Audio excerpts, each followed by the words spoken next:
I guess forgiving the direct question, that kicking competition to replace Griffin, just how do you feel like it's shaping up after about a week and a half? We feel as though it's going very well.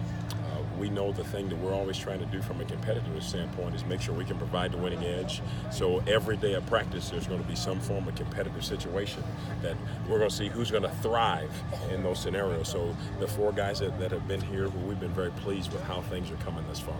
Is that almost, I guess, more important in a way than just talking about leg strength or even maybe accuracy off a tee? Is who can do it in a pressure situation? Yeah. The thing we strive for on defense is making sure we can provide the winning edge and be at our best when it counts the most. If we can do those 2 things, when you're on the field, you'll have a chance or an opportunity to make the game-changing play. So that's kind of what we're preparing all of them for and all the situations in practice, because we know we all can kick and we all can do our job when it's 70 and sunny. But when the heat is turned up, when everything's on the line and you got 100,000 fans screaming against you, can you still have that same composure, that same calmness to execute the muscle memory that it needs to be able to put that ball through the uprights? How do you get some of those inexperienced guys, ready for that situation? I know you had the bullhorn out today. Well, that's standard. Yeah. But most of the time, we just explain to them the scenario and the situation, and we put them under that much pressure just so they know it in practice. And their teammates, the players, obviously other guys on the opposite side of the ball, they're coming with a little bit of a stink to put them under a little more pressure as well. But that's the biggest thing we're doing, is we're trying to have them show their courage under fire right now in practice. What were the 3 or 4 biggest takeaways for you from the scrimmage yesterday?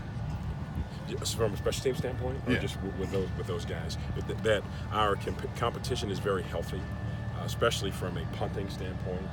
Drew Conrad is definitely doing a great job of pushing Hayden Whitehead. He's doing an awesome job. From a kicking standpoint, we've been very consistent, and those guys delivered yesterday. So we had to come back and continue to work the same thing. And we know that we're only as good as our last kick and only as good as our last day.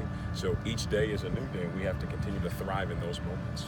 I know they haven't seen a ton of game time, but in terms of maybe just being more experienced guys like Jared and Logan, have you gotten the camp you want from them in terms of guys who have been around for a while and should know how it works? Yes. And probably the biggest thing that we've been able to do with them is just to show them how to take care of and manage their bodies during camp, because for them, they're a little different than the other 15 positions in football, and that's something I kind of knew coming in, having the chance to coach Mason Crosby in Colorado, where their preparation, what you do to them in practice, that leg is gold. So you have to do everything you can to manage the fatigue, to take care of it, to make sure that when they're in those pressure-packed moments, that they can be at their best when it counts the most. Yeah, you can overwork. I mean, a guy like Charles Campbell is a really dedicated guy. I'm sure he's worked hard all summer. Did you have to tell him to overwork? He was someone we had to say whoa to, for sure. But what he saw is that when we did pull the reins back a little bit, his body performed better. Yeah. And the strength and conditioning process is definitely helping him kick in as well. One thing I've noticed for him is maybe unusual for a young kicker. His ball gets up quickly. Yeah, he does have great drive and great lift on the ball. And that's what makes him special, because that ball gets great lift right now.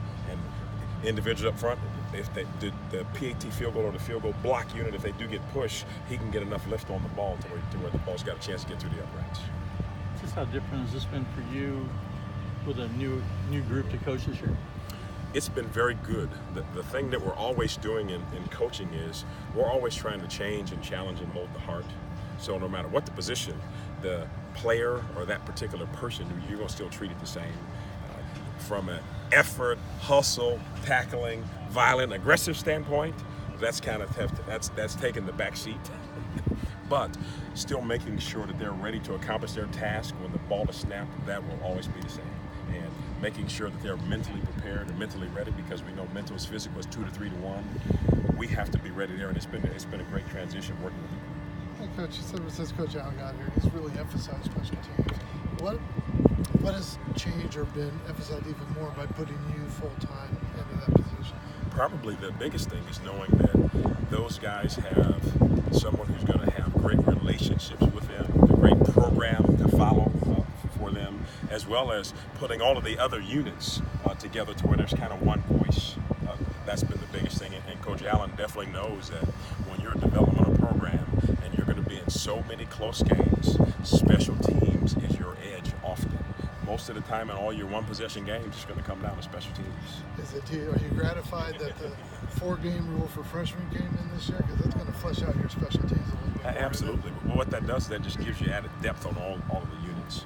The thing that we also have to be great at is knowing how to train all of those young players that are going to be on it, and being crafty at, okay, what games do we want this person to be up for? If he's up, he's going to be on all of these units.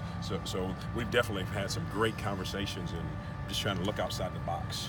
Yeah, is the freshman class conducive to it? I mean, it's a fast class. For example, now coverage teams, you need the speed.